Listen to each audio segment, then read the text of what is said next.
आप पढ़े लिखे रहेंगे तो अंबेडकर साहब वो कथन याद रखिएगा, शिक्षा उस शेरनी का दूध है जिसने पिया है वो दहाड़ा है। तो आपको हर हाल में शिक्षा लेना चाहिए, वरना आपको लोग कुचल के चले जाएंगे। अंग्रेज तो छोड़िए, ये भारतीयों ने ये सा कुकर्म किया है। आप जलियांवाला बाग और इसमें देखेंगे तो ज्यादा खून खोलेगा आपको मूला कर्म में, जो भारतीयों ने किया यहाँ पे। और दिल को तकलीफ तो अपने पहुंचाते हैं, गैरों को पता क्या है कि दिल दुखता किससे।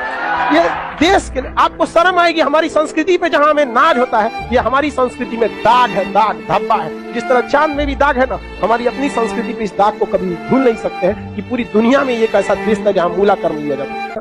देखिए पहले ऊंचे जात वाले लोग न थे ना, नीचे जात वालों को बहुत सताए।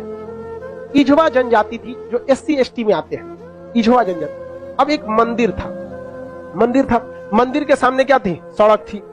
तो इजवा जनजाति के लोगों को यहाँ के लोग जो ऊंचे जात वाले थे वो कहते थे कि तुम इस सामने से नहीं जा सकते, यहां से तुम प्रवेश नहीं कर सकते। दूसरा रास्ता बहुत लंबा दूरी तय करके था, 5-6 किलोमीटर।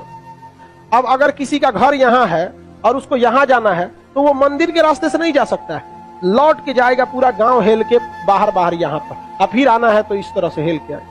बताइए ये गलत बात था कि नहीं? अरे यार वो छोटा जात बड़ा जात क्या होता है? छोटा जात वाला तो बड़ा जात वाले को छू लेता है तो कहते हैं अशुद्ध हो गया, ज्यादा वोल्टेज छोटके में है कि नहीं है? आप बताइए, छोटा जात वाला बड़े जात को छूता है तो क्या कहते हैं? हम अशुद्ध हो गए। तो तुम्हारे में वोल्टेज है तो तुम बड़ा जात वाला छोटा को छू के शुद्ध करके दिखाओ। नहीं समझे? ज्यादा वोल्टेज किसमें?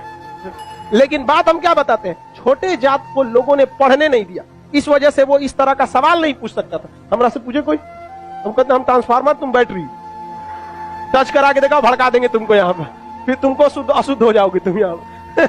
तो ये लोग बहुत गलत किए, ये गलत बात है यार। आज के वक्त में तो एटलीस्ट ये सोच नहीं होनी चाहिए। क्या छोटा बड़ा जात करते हो, मतलब क्या ही बताया जाए इनको।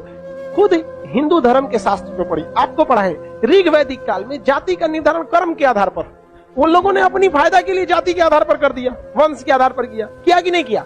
हम ये बात थोड़ी कर रहे हैं, ये तो ऋग्वेद में लिखा है। हम कौन होते हैं भैया बताने वाले कि जाति के आधार पर होगा कि नहीं? ऋग्वेद हम लिख ले हैं, जाके पढ़िए ऋग्वेद में, वहां एक ही परिवार में 4 जाति के लोग रहते। प्रारंभिक वही है ना, बाद में ना संशोधन कर दिया गया, तो गलत था। यहाँ पर केरल में बहुत अत्याचार हुआ। यहाँ पे केरल का त्रावणकोर का एक राजा था, यहाँ पर इसने दलित महिलाओं को मूला कर्म लगाता था।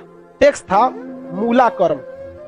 मूला कर्म एक टैक्स था जिसमें दलित लड़कियों और महिलाओं को अपना स्तन नहीं ढकना था, खुला रखना था। अगर वो स्तन ढकती है तो उसे टैक्स देना पड़ेगा ऊंचे जात वालों को, क्योंकि ऊंचे जात वाले को नीचे जात वालों से अलग करने के लिए ये तरीका लाया गया। अब ये बताइए ये कितना नीच समाज की ये मानसिकता हो सकती है। ये आप कह सकते हैं कि जिस भारत में नारियों की पूजा होती है उस भारत में ये मूला कर्म स्तन ढकने के लिए, और वो भी इस नाते कि तुम दलित हो, कितना गलत है। और इसको देखिए, इस पे कोई बहुत बड़ा बवाल आज तक हुआ है नहीं, लेकिन एक मूवी अगर आ जाएगी पद्मावती, या एक बाजीराव मस्तानी, एक कोई मूवी आ जाएगी, या कोई किसी कंपनी का प्रचार आ जाएगा। अभी एक किसी कंपनी का कोई प्रचार आया था दीपावली को, उसके लिए बवाल हो गया। कभी इसके लिए बवाल हुआ है? नहीं, होगा भी नहीं। रीजन क्या है? दलित लोग उतना पढ़ने ही नहीं दिया इन लोग को, आगे भी नहीं दे रहे। दलित के कुछ नेता भी आए तो अपने परिवार को लगाने में आगे बढ़ गए, वो पढ़े लिखे नहीं। यहाँ एक मूवी के लिए बवाल हो सकता है, जिस हम पर्सनली हम बताते ना, बवाल की वजह से हम बाजीराव मस्तानी मूवी देखे, हमें ऐसा नहीं लगा कि उसमें क्या था। भले काटने के बाद वो था कि क्या था हमको ही नहीं पता, लेकिन ऐसा उसमें मूवी में कुछ गलत दिखाया गया है। उसमें तो और बहादुरी दिखाया गया कि महिलाओं ने कि देखो भाई मरने के बाद भी हमने क्या किया है, जौहर, जो गलत था। अलाउद्दीन खिलजी, इससे नुकसान किसको था? इससे अलाउद्दीन खिलजी का वह चेहरा जो सबको नहीं पता था वो भी देख लिया लोगों ने, लेकिन उसके लिए विरोध हो सकता है। लेकिन इतना गलत चीज के लिए कभी आपने विरोध देखा?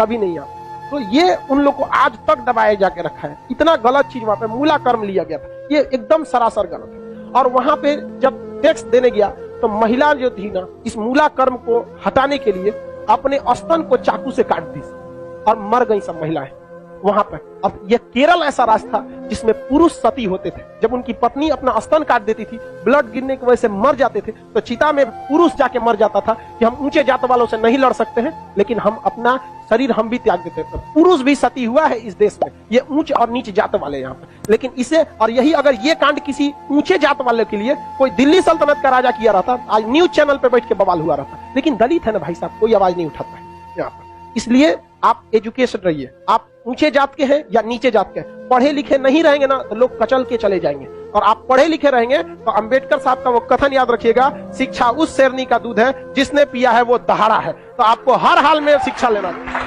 वरना आपको लोग कुचल के चले जाएंगे। अंग्रेज तो छोड़िए, ये भारतीयों ने ये सा कुकर्म किया है। आप जलियांवाला बाग और इसमें देखेंगे तो ज्यादा खून खोलेगा आपको मूला कर्म में, जो भारतीयों ने किया यहाँ पे। और दिल को तकलीफ तो अपने पहुंचाते हैं, गैरों को पता क्या है कि दिल दुखता किससे।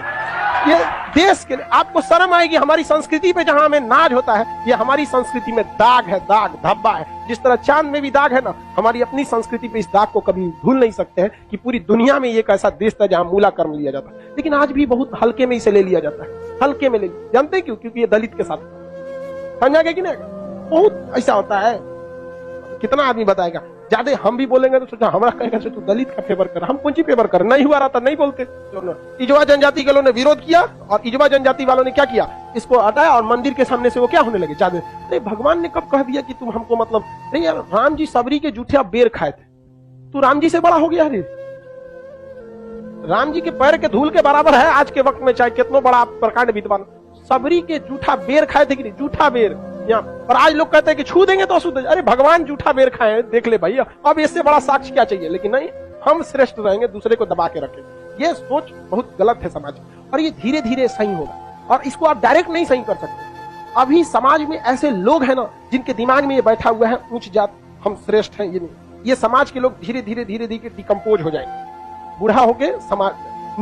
नई जनरेशन आ रही है ना, ये जनरेशन सही है, लेकिन इसमें भी बहुत सारे ऐसे हैं लोग जो ये बात को मतलब ले। लेकिन आज आप लोग युवाओं में, आप देखिए, आप लोग में ऐसी सोच नहीं है, अभी नहीं है। लेकिन आप अपने घर में देखिएगा, अपने दादा पर दादा दादा, उन लोग में अभी भी ये सोच है। हमारे यहाँ पे हमारी दादी भी थी तो नौटंकी करते थे, हम खटिया पे बैठे थे उनके, हमारी दादी से नहीं जमता था। कोई नौकर वोकर आते थे तो ना काम करने के लिए, तो उसके लिए अलग गिलास रखी थी, उसके लिए शीशा का अलगे रहता था। क्योंकि कौन सा तरीका आपका भाई, आप भी पीने के बाद धुल देंगे, वो भी धुला जाएगा, सब साफ हो जाएगा, इसमें कौन सा बात है। लेकिन ना, मर गई लो, खत्म कहानी। मेरी सच बता, हम तो सोचते हैं ना, कोई मरे तो हम उससे उठा के एक बार पूछे कि आपको ऊंचे जात वाले शमशान में फूके कि नीचे जात वाले, और जो आपको आग लगाएगा ना वो किस जाति का हो, हरिजन होगा। और जब तक वो मुखाग्नि ना देगा, आग ना देगा, आपका क्रियाकर्म ना हो, ये बताइए पावरफुल कौन। समझा कि नहीं? छोड़ो इस सब बात को, लेकिन क्या कहिएगा, आप शिक्षित रहिए। आपसे आदमी उम्मीद रखता है कि आप समाज में ये भेदभाव को खत्म कीजिए, क्योंकि आप जिस जाति में पैदा हुए, जिस परिवार में पैदा हुए, इसमें आपका कोई योगदान नहीं। हो सकता है कि आप किसी दूसरे जाति में पैदा हो सकते, तो आपकी ये कोई योग्यता नहीं जिसे आपने अर्जित किया है। ये भाग भरोसे है कि आप ऊंचे जात में है तो कोई नीचे जात में है। खैर अब आगे आते हैं, किसी को कोई दिक्कत नहीं है।